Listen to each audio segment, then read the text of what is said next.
Well, here's a story. I don't remember where I heard the story from.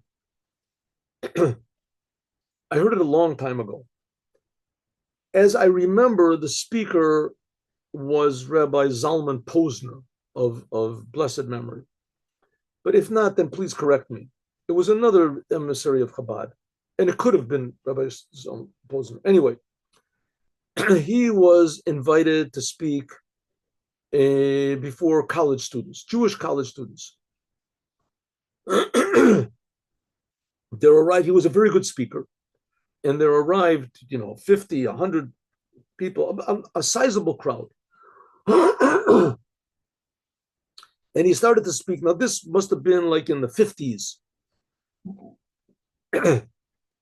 like 70 years ago, 50. So 70 years ago, 80 years ago. Anyway, so he was speaking. This is in the beginning where, there weren't Bali Chuvas and things like that, but the people were still interested in Judaism. Maybe it was in the 60s, could be in the 60s. Anyway, so he was speaking to this group of Jews in a college campus. And one of the Jews that was there was a fellow that was he was very bitter about Judaism, and very sharp, and had a good sense of humor. So every time that the rabbi would start to make a point or explain some idea, this person would make a joke. He would pick out a few words, make a pun, make a something, say a joke. He'd make a joke about the rabbi's shoes, about his pants, about Judaism in general, and he got people really laughing. And he was very good at it, but the rabbi couldn't get a point across because he just took away the whole entire seriousness and meaning and attention from him. Everyone was just waiting what this guy was going to say. So every time he would try to say something or even try to answer back this person, he would make another joke. He was very talented.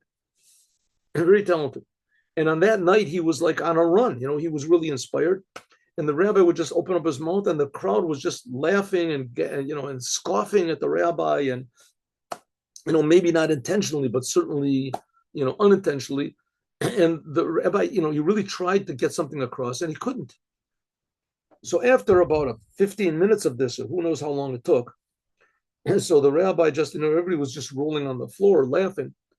So the rabbi said, I would like to sing you a song, a Chassidic song, because he realized he wasn't going to get a point across. And sing a song, it's very difficult to make a joke about a song, especially if people get into the song. So he says this song. The song is Kol Bayor. The words to it are there in Yiddish and there's in Hebrew, and I'll say it in English. It's not going to rhyme, but the words are like this. It goes, a scream in the forest that I hear, a father is calling to his children. Ya, ya, ma, ma, ma, ya, ma, ma, ya, ma, ma, ma. Ayana, yana, yama, yama, ma, ma, ma. Children, children, where have you gone? I have been searching, I am so forlorn. Ayama, ma, ma, ma. Ya, yama, ma, ma, ma. Ayama, yama, yama, ma, ma, ma, ma. Father, Father, please save us. We are prisoners in the forest. Anyway, that's the words. True, it doesn't really rhyme with it. Anyway, that's the whole point. A father is searching for his children. He's screaming out, my children, where are you? He's in the middle of a forest. It's just, help us, help. Where are you? Please, I'm so lost without you. And the children, they're also screaming, Father, Father, please help us.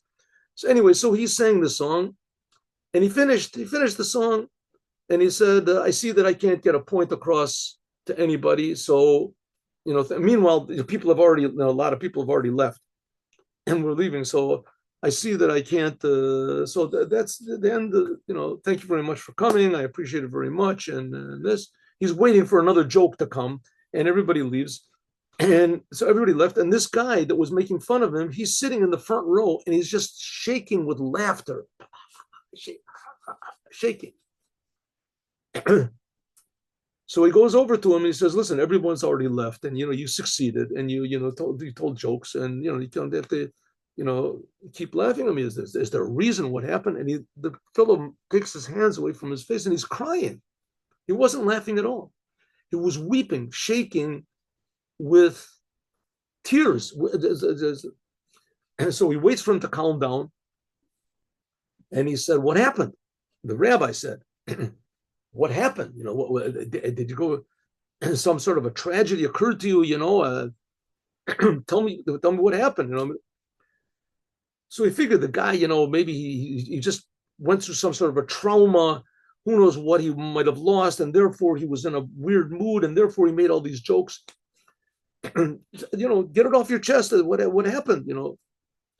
So he said, the guy he finishes crying, wipes his face off, and he said, "You don't know what just happened now. You have no idea what happened." He said, "No, you're right. I have no idea what happened."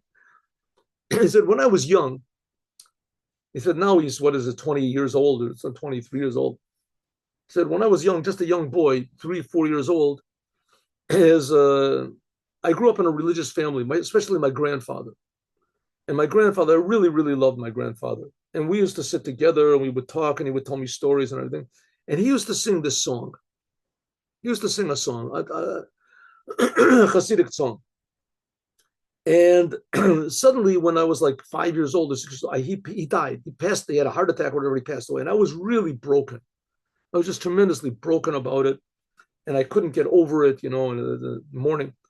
And then a couple of years afterwards, I started thinking, wow, I remember that song that my grandfather used to sing to me. And what was the song? And I just couldn't remember it. I couldn't remember the song. It was such a simple song, and I just could not remember the song. So I went to my father. I said, "Daddy, do you remember the song Grandpa used to sing?" He said, "No, I don't remember. Maybe he just used to sing it to you, because I don't remember hearing singing any special song." So my father didn't remember it, and my mother didn't remember it.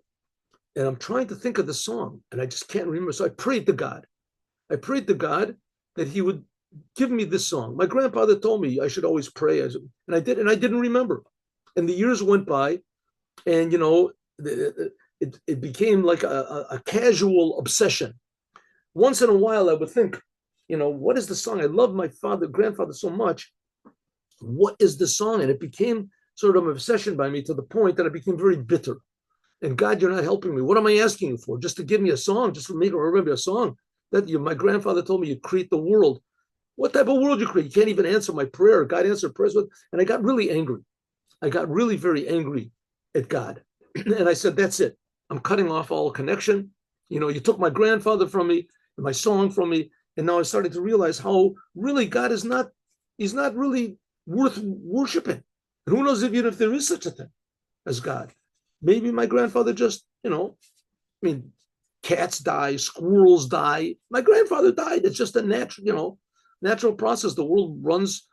And I started thinking about it more and more. And then I started realizing, how ridiculous religion is and how mistaken my grandfather was to believe in it, and etc. And that's it. And therefore, I heard you were speaking tonight, and I came and I said, I'm going to get back. And I did, and it worked. And then you sang that song. That was the song. That was the song that my grandfather used to sing. And suddenly everything came back to me, and I realized that God did answer my prayers, and that it's you. And that from now on, I'm going to be a different person. End of story.